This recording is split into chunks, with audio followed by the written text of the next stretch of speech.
Welcome to the Life After Sugar podcast, the podcast that's not just about sugar, but about your relationship with it and also with food and especially with yourself. So if you want to discover your life after sugar and hear inspiring stories from all kinds of people who also cut out sugar in their way, at their pace, for their own reasons, this is the podcast for you.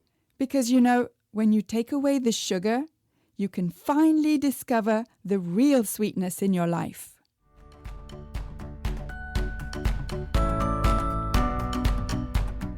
I'm your host, Netta Gorman, and today's episode is one of my favorite things to do, and that is myth busting. And I want to share this myth busting with you. So what you'll hear in this episode are two myths that I busted on a recent online workshop that I gave.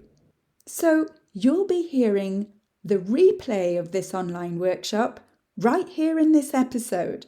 But first, I just wanted to tell you that if you're looking for some free resources about how to get rid of cravings, then I have plenty for you. First, download my 5 tips to get rid of cravings. And those 5 tips may not be what you think they are. So go to aftersugarclub.com and download your 5 tips today.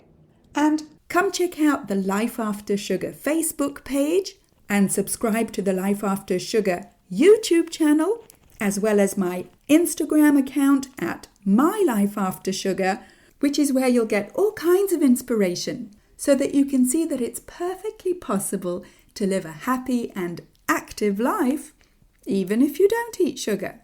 You can also check out my TikTok account at Netta_lifeaftersugar. All right, so let's get myth busting. And I just wanted to remind you that what you're about to listen to is a recording of a live online workshop that I gave recently. So you'll also be hearing the interaction from the people who attended and who wrote their answers in the chat. And you'll also be hearing some success stories from students of the Freedom from Cravings Formula program. And today I want to give you that key about reframing, because that is the key to get you to freedom from cravings. That freedom that I've been living for over 8.5 years. That's what I want to share with you. This ability, it's a skill that you can develop to reframe. I want to quickly share with you a couple of the successes from the students in the Freedom from Cravings Formula program and what they have to say about their freedom. So Marie from Australia, for example, she said, I realized I had to cut sugar. I wanted to return to a reasonable weight and not be pre-diabetic anymore. She said, I imagined I would feel terrible sugar-free, but I rather like it. Yeah. She said, I know I've done the diets. I chose to stop eating things, but it's the beliefs underneath that I'd never addressed before. And that's what we're going to have a look at in today's workshop. Same with Karen, who also did the program, and she said, I'm learning to be more conscious of my thoughts and behavior with practice.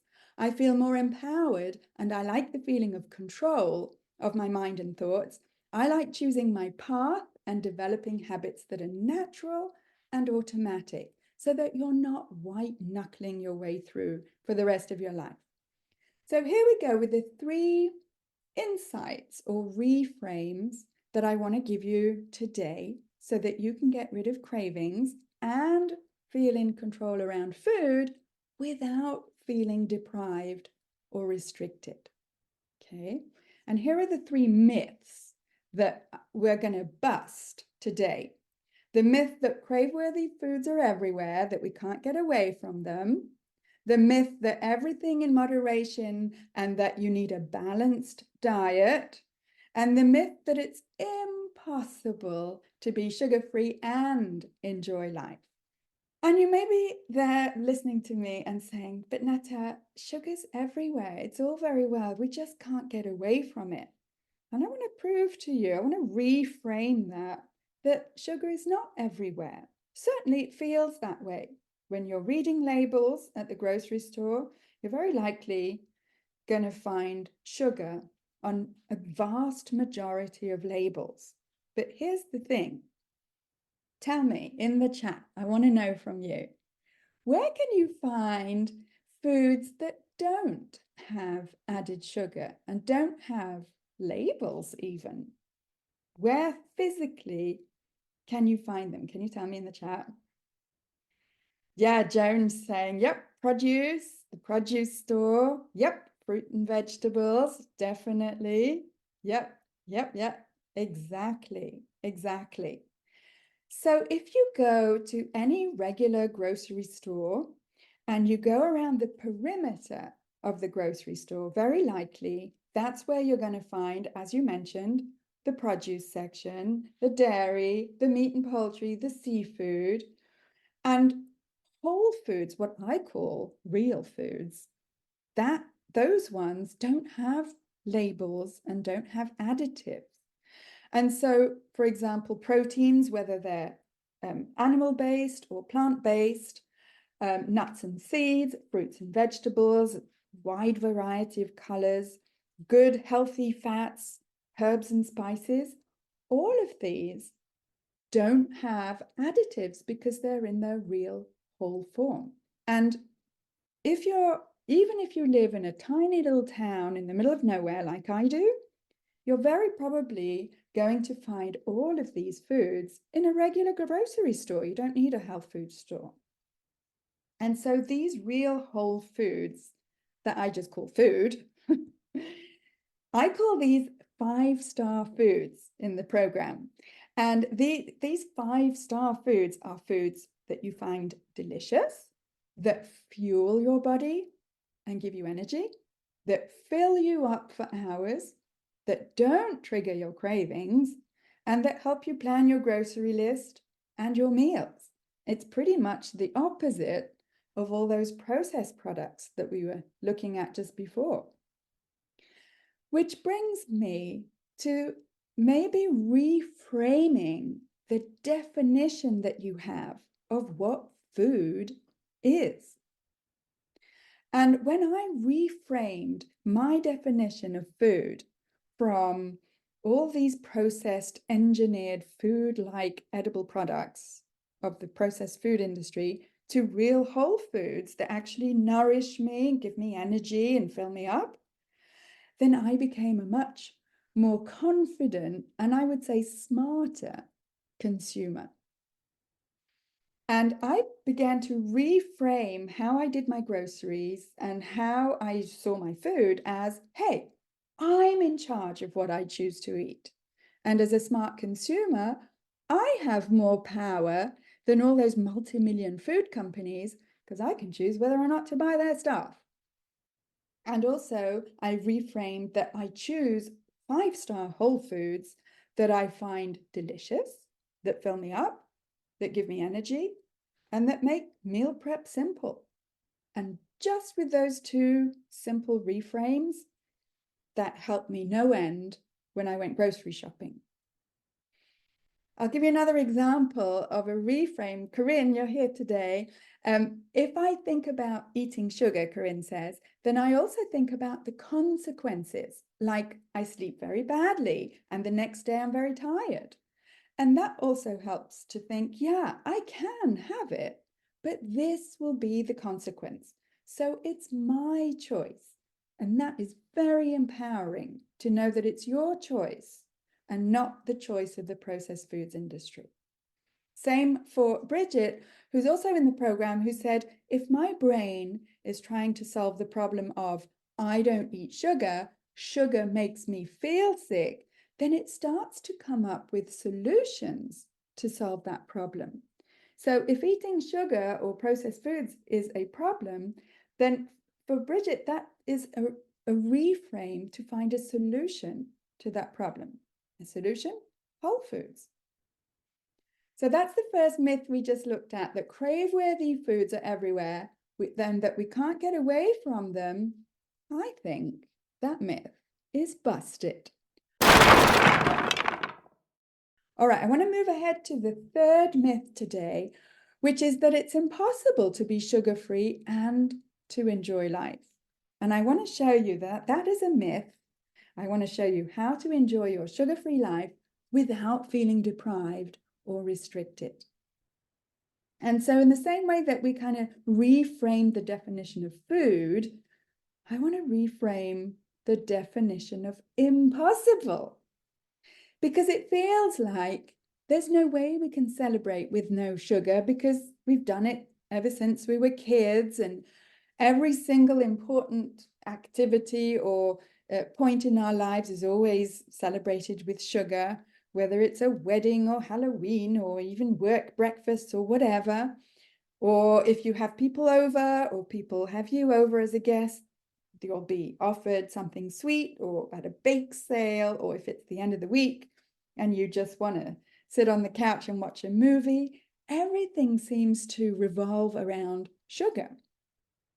And I want to help you to reframe the notion that it's impossible to enjoy life and to celebrate when you don't eat sugar.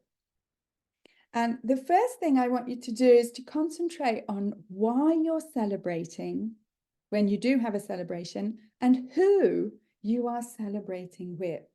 And that doesn't mean ignoring the food. It just means reframing the focus of the celebration.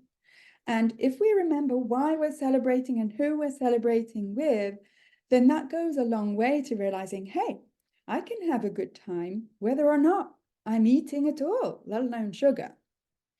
And the other strong point I find of reframing is that when we ourselves realize, hey, I can have fun, even if I don't eat sugar, is that we become a role model for the next generation, whether it's our children, our grandchildren, and they can see in us an example, a living, breathing example of somebody who doesn't need or want sugar, just doesn't need it to have a good time. And that is a wonderful role model for the next generation. And I want to reassure you that in my experience in the last 8 years, at the very least, pretty much everywhere I go, whether it's at someone's house or at a hotel or resort or whatever, there's always something available to eat that doesn't contain added sugar.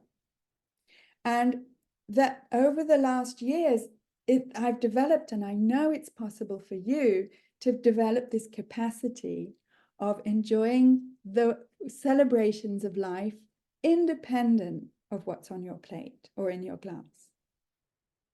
I'll show you a reframe from Joan, who's here today. Hi, Joan. She said, refined sugar, that's her reframe, is not everywhere. There are plenty of foods to eat that don't have added sugar. People, birthdays, anniversaries, etc., can all be celebrated without sugar. And she says, I can live without the happy brain rush and still be happy. There's your reframe. And I can tell you for myself, I have never enjoyed my food as much as I have over the last 8 years sugar-free, because I actually enjoy it and relish it rather than need it and be addicted to it or crave it. And whether or not I have food in front of me or I'm out in the woods in the snow, I'm having a good time. And it's funny because this whole reframe makes me think of Alice. When I first stopped eating sugar, I felt like I had fallen down this rabbit hole like Alice. And you know, when she meets the White Queen says to Alice, why, sometimes I've believed as many as 6 impossible things before breakfast. And it made me think of reframing what I'd always thought was impossible, which was life without chocolate, and to reframe the whole notion of what's possible and what's impossible. And I want to encourage you to reframe what is possible or impossible with your beliefs about sugar. For example, Terry, who is in the program, said what had always happened until Saturday night was I would restrict. I would tell myself, no, can't have it. And then right at the end of the evening, I would start shoving the cookies in my mouth. But she said, last Saturday, I didn't do that. I was like, why would I do this? Why would I totally blow it now? So I didn't do it. Just that split second of saying, yeah, no, let's try something different. And Bri as well, who said, I'm choosing to reframe my struggle with sugar as a gift. I am choosing not to eat sugar, not only because of how it will make me feel, but also because it's not enjoyable to eat when I think about how bad it will make me feel. So again, that reframe, that split second reframe changes everything.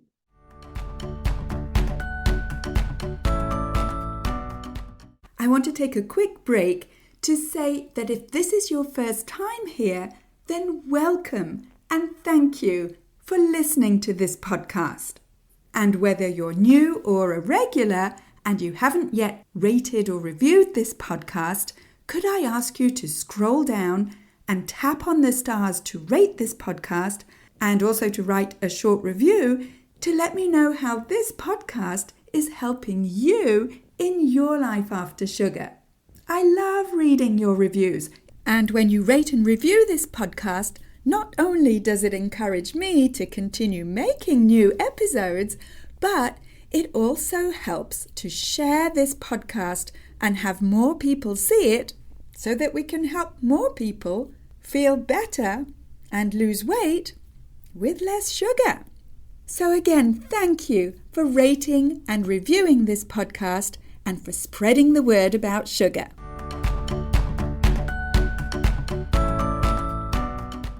And I'm here to tell you that it totally is possible to retrain your taste buds to enjoy less and less sweetness in your food. In fact, I went from being the world's #1 sweet tooth to actually disliking any sweet tastes now.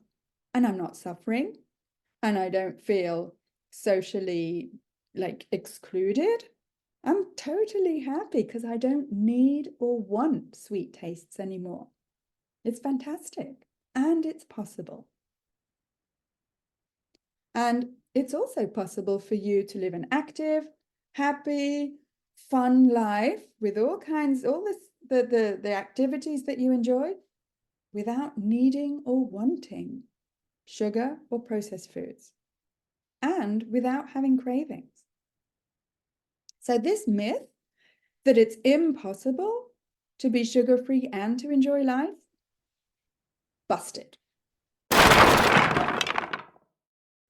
I'm going to give you some homework for this myth as well, right? So here's the action step for you this week. With respect to living your life craving-free, what one impossible thing could be possible for you? So tell me in the chat, with respect to living your life craving-free, what one impossible thing could be possible for you? Right? My example is what I thought was impossible, which was not to eat chocolate or sugar for 2 weeks, became totally possible. What would be possible for you that you think is impossible now? Yeah, no bread. Yeah, that is like a last frontier for some of us. Yeah. And it's not because bread is bad, but for me, it creates in me a type of behavior that I don't want to have where I just can't stop.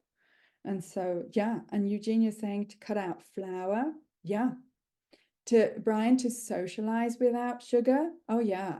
Yeah, that is, we imagine that is impossible for sure.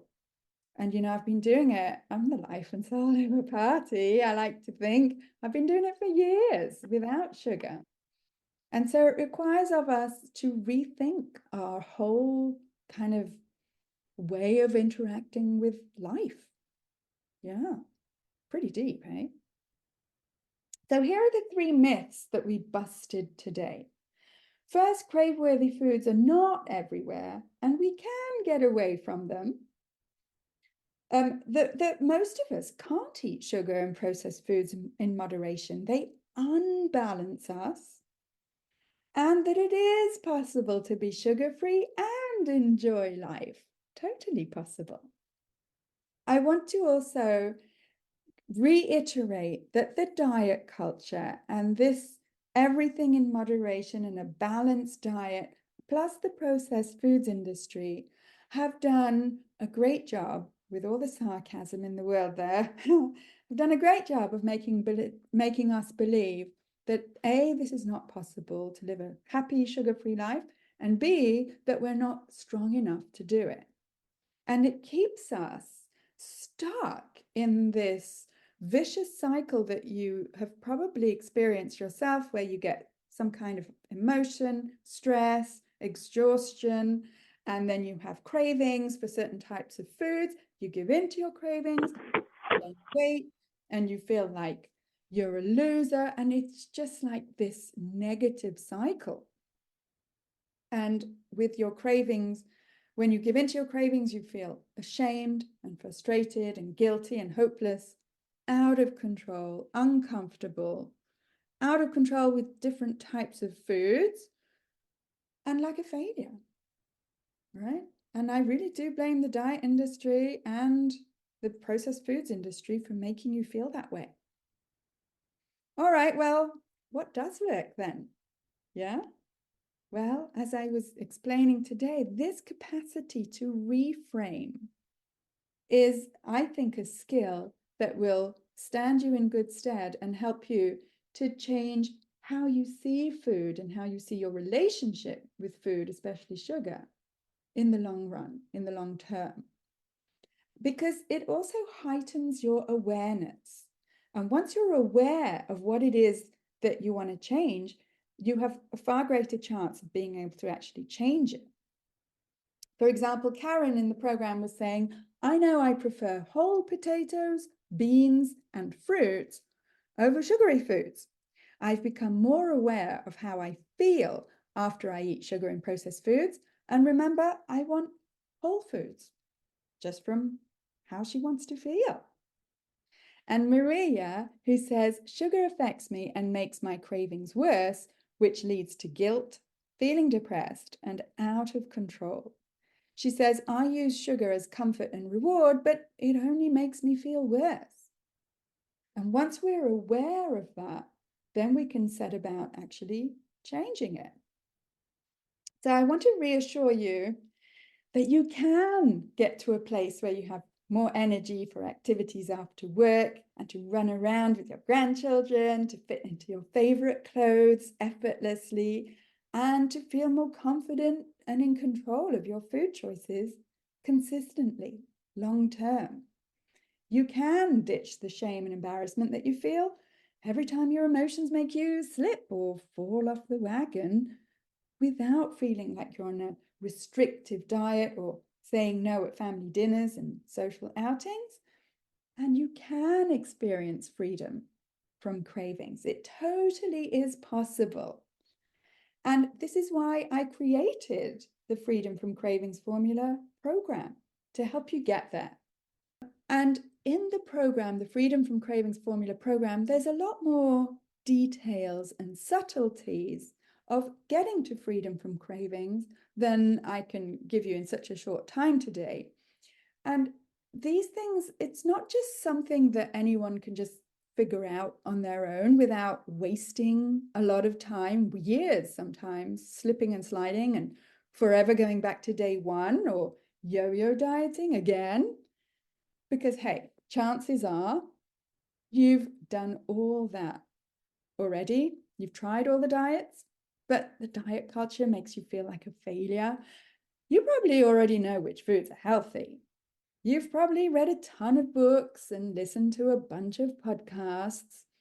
And maybe you've tried and you love intermittent fasting. I certainly do. But you're struggling to implement and be consistent. And at this stage of your life, your body isn't responding like it used to when you were younger. And if you get stressed or tired, then your cravings get the best of you and your weight creeps up, and it just feels like a vicious cycle. So this is why I created the Freedom from Cravings Formula program. And I can promise you that if you do decide you want to be part of the program, I'm going to nudge you out of your comfort zone, because that's where the magic happens. Outside of the comfort zone is where real learning and change happen sustainably. Here's Karen, who said, I tell you, I have finally hit the sweet spot, no pun intended, because now I know exactly where my triggers are. I'm not having cravings anymore. And so this monkey brain of always being hungry has stopped. It's so freeing to not always be hungry. Nothing tastes as good as this feels, said Karen. So if you're looking for more step-by-step guidance, like Karen and like all the other program participants that you heard from in this recording of a recent online workshop that I gave, then here's how to join the program. First, you need to know that there is no Buy Now button. Yep, you heard that right. You can't just click on a button and get into the program. Why? Because I want to make sure that the Freedom from Cravings Formula 12-week program is a good fit for you. So that means that what you need to do is to go to aftersugarclub.com and to go and schedule a clarity call with me at no cost whatsoever. When you click on that Schedule a Clarity Call button, you'll be taken to my calendar and you'll be able to book a 30-minute chat with me so that we can determine together if the program is a good fit for you. If it is, I'll invite you to join. And if it's not, I can point you to a better resource for your needs. So, if you want to get rid of cravings so that you can slim down and finally feel in control around food, go to aftersugarclub.com and click on the big green button, Book a Clarity Call. Speak to you soon.